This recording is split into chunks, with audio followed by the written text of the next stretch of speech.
भूख, प्यास, नींद और आशा, चार बहनें थीं। एक बार इनमें श्रेष्ठता की लड़ाई हो गई। आपस में जब श्रेष्ठता का फैसला नहीं हो पाया तो लड़ती झगड़ती वे एक राजा के पास पहुंची। राजा ने पूरा माजरा पूछा। सब वहां पर वही बात करने लगी, मैं बड़ी तो मैं बड़ी।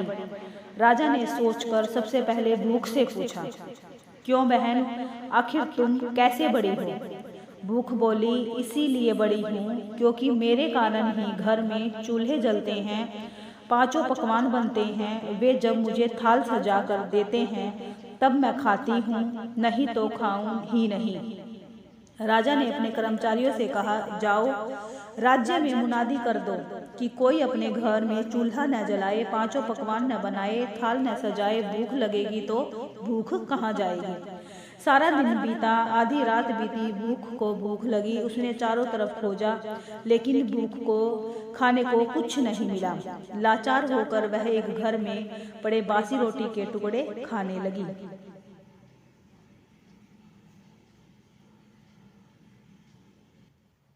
प्यास ने भूख को बासी रोटी खाते देखा तो दौड़ी दौड़ी राजा के पास पहुंची और बोली, भूख हार गई, उसने बासी टुकड़े खाए हैं, देखिए बड़ी तो मैं ही हूँ। अब राजा ने उससे पूछा कि तुम कैसे बड़ी हो?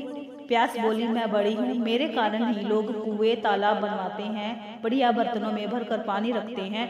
वे जब मुझे गिलास भर कर देते हैं तब मैं पीती हूँ, नहीं तो पीऊँ ही नहीं। राजा ने अपने सेवकों से कहा, मुनादी कराओ कि कोई भी अपने घर में पानी भरकर नहीं रखे, किसी को गिलास भरकर पानी न दे।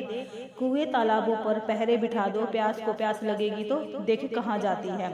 सारा दिन बीता, वह यहाँ दौड़ी वहाँ दौड़ी लेकिन पानी की कहीं बूंद न मिली। लाचार होकर वह एक ताल पर झुककर पानी पीने लगी। नींद ने देखा, दौड़ी दौड़ी राजा के पास पहुंची और बताया, प्यास हार गई, वह तो ताल पर झुककर पानी पी रही है, मैं बड़ी हूँ, अब इससे कोई संशय नहीं रह गया। अब राजा ने पूछा, तुम कैसे बड़ी हो? वह भी बता दो। नींद बोली, लोग मेरे लिए पलंग बिछवाते हैं, बिस्तर डलवाते हैं, मुझे बिस्तर बिछा कर देते हैं, तब सोती हूँ, नहीं तो सोऊं ही नहीं। राजा ने सेवकों से कहा कि राज्य में मुनादी करा दो कि कोई पलंग न बनवाए, उस पर गद्दे न डलवाए, बिस्तर बिछाकर भी न रखे।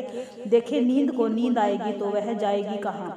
दिन में तो ठीक रहा, आधी रात बीत गई, नींद भी उसे झेल गई, लेकिन उसके बाद नींद को नींद आने लगी।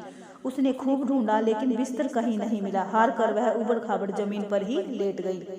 आशा ने राजा को खबर दी कि नींद भी हार गई। नरम बिस्तर की बात कहने वाली उबड़ खाबड़ धरती पर सोई है।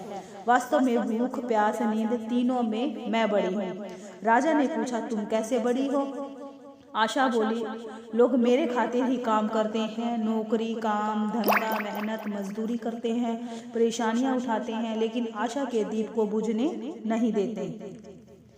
राजा ने सेवकों से कहा, राज्य में मुनादी करा दो, कोई काम न करे, नौकरी न करे, मेहनत मजदूरी न करे और आशा का दीप न जलाए। आशा को आस जगेगी तो देखो कहाँ जाती है। सारा दिन बीता, आधी रात बीती, आशा को आस लगी, वह यहाँ गई वहाँ गई, लेकिन चारों ओर अंधेरा छाया हुआ था। सिर्फ एक कुम्हार टिमटिमाते दीपक के प्रकाश में काम कर रहा था, वह वहां जाकर टिक गई। तो राजा ने देखा, कुम्हार ने जो दिए बनाए उसके सोने के हो जाने की आस की और वे सोने के हो गए। सोने के दिए में रुपये की भांति और कंचन का महल बन गया। जैसे उसकी आशाएं पूरी हुई वैसे सबकी हों। कामनाओं के दीप बुझे तो अच्छा, लेकिन आशा का दीप कभी बुझने नहीं देना चाहिए, हालात कैसे भी हो।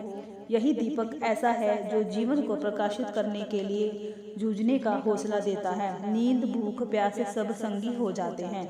तो आपको मेरी स्टोरी कैसी लगी और मेरी वीडियो को लाइक कमेंट करना और मेरे चैनल को सब्सक्राइब कर देना और जाते जाते एक अच्छा सा कमेंट कर देना। Thank you.